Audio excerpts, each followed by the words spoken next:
आप सब लफ्ज प्रायोरिटी से तो वाकिफ होंगे ही, अगर नहीं भी हैं तो चलिए मैं आपको बता देती हूँ। प्रायोरिटीज का मतलब होता है तरजीहात, यानी कि वो काम या वो चीजें जिन्हें हम बाकी सारे कामों से ज्यादा जरूरी समझते हैं। मिसाल के तौर पे कल आपका एक बहुत जरूरी एग्जाम है और साथ ही साथ पाकिस्तान और इंडिया का वर्ल्ड कप मैच भी है। अब आपकी तरजीह क्या होगी? यकीनन दिल तो सबका चाहेगा कि सब कुछ छोड़ के एक गरम गरम चाय का कप लें और आराम से बैठ के मैच देखें, लेकिन कल आपका एक जरूरी एग्जाम भी तो है। अब आपको एग्जाम और क्रिकेट मैच में से एक चीज चूज करनी पड़े तो आप ये फैसला कैसे करेंगे? आप ये फैसला करेंगे अपनी प्रायोरिटीज की बेसिस पे। अगर एग्जाम में अच्छे नंबर लेना, जिंदगी में आगे बढ़ना आपकी प्रायोरिटीज नहीं है तो ठीक है, आराम से बैठ के मैच देखें।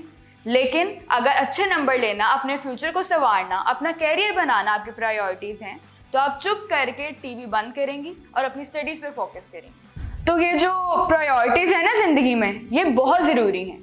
प्रायोरिटीज़ को मैनेज करना बहुत ज़रूरी है।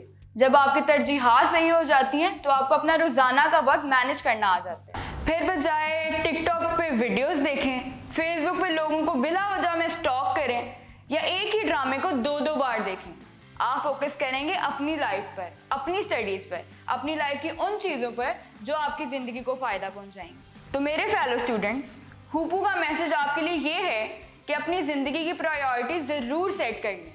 बैठ के ये ज़रूर सोचें कि आपकी ज़िंदगी के इंपॉर्टेंट काम क्या हैं, और जब आपको पता लग जाए तो उन कामों के पीछे लग जाए। उम्मीद करती हूँ कि आपकी प्रायोरिटीज़ आपकी स्टडीज़ और आपका कैरियर होंगे।